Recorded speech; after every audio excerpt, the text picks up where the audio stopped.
Update nga pala ulit dito kay Wave 110 o si Durog natin na tinatawag kong Durogski na nabili natin ng sobrang dumi at kalakal na lang talaga. Ngayon nakatindig na at bago na yung mga pyesa. Sa kabila ng lahat, marami tayong mga pag-uusig na nakukuha ngayon dahil nilalait tayo dito sa Wave natin na mukha daw tricycle. Siguro ang masasabi ko na lang sa kanila, hindi talaga nila naiintindihan yung mga concept na meron tayo. Uulitin ko, Thai concept po ito na van style. May nagsabi po kasi sa atin, nakala daw ba nila Thai concept, ba't daw ngayon ginawa kong van style? Ulitin ko po sa inyo, iisa lang po yun. Sa Thai concept po kasi may tinatawag na street bike, may NGO rules din, meron din pong tinatawag na van style at yun po yung ginagawa natin dito kay Wave 110. Pero kung hindi nyo maintindihan, bahala na kayong umintindi. Kaya ngayon nakatindig na yung ating Wave 110 pero ang kulang na lang talaga ay puro fairings. Kaya tara samahan nyo ako, may nabili tayong segunda mano ng mga fairings ni Wave 110 o ni Durogski.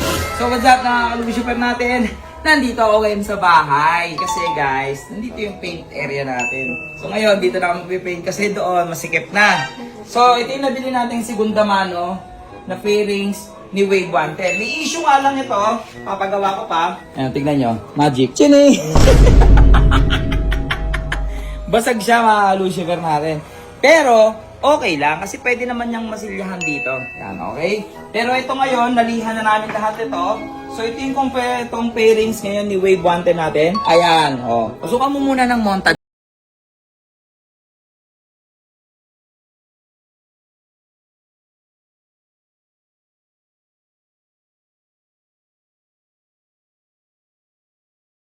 So yung mga kalusyupan natin, doon sa last video, di ba nagsabi ako sa makakahula ko ano yung kulay na gagawin ko na kulay dito kay Wave 110 natin. May sorpresa ako sa inyo. Alam nyo kung ano yung sorpresa ko? Swing arm, tsaka shock. Ha? Kasi anong motor mo, yun man yung mabigay natin. Anyway, ito kasi yung bearings. Tabi na natin yan. Tabi natin yan. Yan yung mga kukulayan natin. May kulay yan, may kulay. May kulay, may kulay, may kulay. By the way mga kalusyupan natin, lahat ito genuine. Kaya pinili ko pong ito na lang kaysa bumili ako ng copy. Kasi pag genuine guys, Honda, di ba? Sulit. Kaya-kaya ko naman gawin bago yan. Tulong ni Samurai Paint. Ang daming Samurai Paint boy, oh. Ayan ba, boy, oh. Ito pa, kalat-kalat na nga, oh. Ito pa, gagawin natin bago yan. Kaya walang problema sa akin yan. Mas gusto ko yung original. So ngayon, ito muna yung pipinturahan natin. Yung mga inner. So again, makahula ng gagawin kong kulay dyan. May sorpresa ako sa inyo. So ngayon, tara, umpisa na tayo.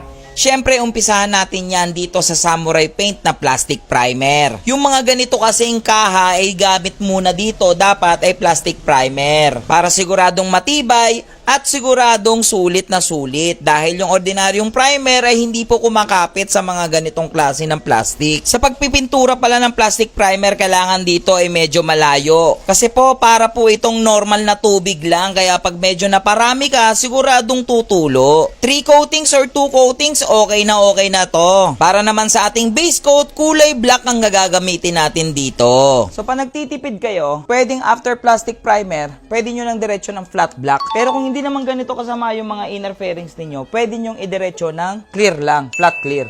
Pero sa akin kasi masama na yun. So kailangan ko ng flat black. Pero dahil ito ay hindi tinipid, pero tinarantado, gagamit tayo ng glossy black. Kasi gusto ko black na black to eh. Iba pa rin kasi ang glossy black. Iba pa rin. Pero mamaya may sikreto ako paano to magiging matte. So ito, pinapahira na natin dito ng gloss black. Mamaya ipapakita ko sa inyo kung paano ito magiging bagay dito sa ating mga inner fairings. Gusto ko kasi medyo black na black talaga, kaya gumamit muna ako dito ng gloss black. Dahil nakita nyo naman, yung mga inner fairings natin kanina, sobrang ampuputi na. Pero tulad ng sabi ko kanina, kung medyo nagtitipid kayo, pwede naman kayong dumirekta na sa flat black para hindi na kayo gumamit ng mga ganitong pintura at diretso matte na siya. Kita nyo naman na yung dating luma ay nagmumukha ng bago ngayon. Sheesh! Kaya kayo, pwede nyo rin gayahin itong ginagawa ko para makatipid kayo kaysa bumili kayo ng bago. So, pasensya na sa itsura ko wala namang poging nagpipintura, talagang nakaka-messy. Anyway guys, tignan nyo ang kintab, di ba? Ito yung sinasabi ko sa inyo, hindi tinipid pero tinarantado. Hindi, mga kalusiper, biro lang. 2K01. isa sa pinakamatibay na pintura ni Samurai Paint. Kaya itutukay ko ito, pang araw-araw kasi natin tong band style na to.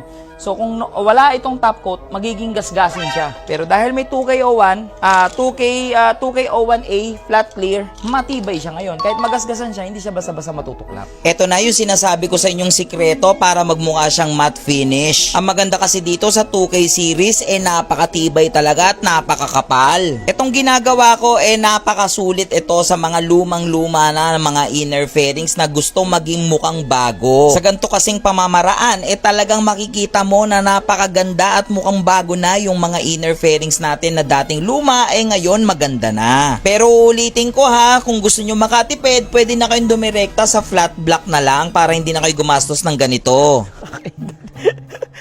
Samurai Paint. Drogi ako. Anyway guys, tignan nyo. What a finish! Ano, brand new! First coating pa lang yan. Okay? Ang maganda dyan, 2K01 yung ginamit natin. Sobrang kapal niyan. Sobrang kapit niyan, boy. Di mo kung brand new. Boy, di ba? Ganda, no? Kaninang puti-puti, ngayon itim-itim na. So ngayon, 3 coating, tapos patuyo tayo, tapos mamaya salpak na natin to. So ito na nga, mga ka-Lucifer natin, tuyo na, dinala ko na dito. Tignan nyo naman yan, beng! Ha? Tignan nyo naman. Tignan mo yung quality natin dyan. Baka Samurai Paint yan. Ingit to. Ingit. Dahil nandiyan ka tropa, busy si Kuya Russell may binubukas yung motor si Kuya Russell, may customer siya. So si Paring Bato muna ulit ang babana dito. Paring Bato, tara! Isa pala sa maganda sa mga 2K01 na flat clear or kahit hindi 2K01 na flat clear ng Samurai Paint, napakabilis matuyo. Quick drying talaga sila. Syempre susulitin na natin yung init ng panahon, titirahin na rin natin itong ating lumang pipe na nabili ng second hand na gagawin din natin magmukhang bago. Same procedure lang yung gagawin natin dito, gloss black lang, tapos po mamaya gagamitan naman natin siya ng flat clear na 2K01. Sulit na sulit talaga yung mga inkan natin dito. Pero quick tips lang ha, mas maganda kung high temp yung gagamitin nyo dito. Balik tayo dito kay Dorogski. Ito na nga, binubuo na natin dahan-dahan dito yung mga pairings na bininturahan natin kanina. Ngayon, mas na-appreciate ko na po yung ating mga pinaghirapan ngayong araw. Kasi kita nyo naman nagmumukha talagang bago. Solid ka talaga, Samurai Paint. Laki ng natipid ko. So yan na mga Lucifer natin. Malapit na mabuo itong si Wave 110 natin, Dorogski.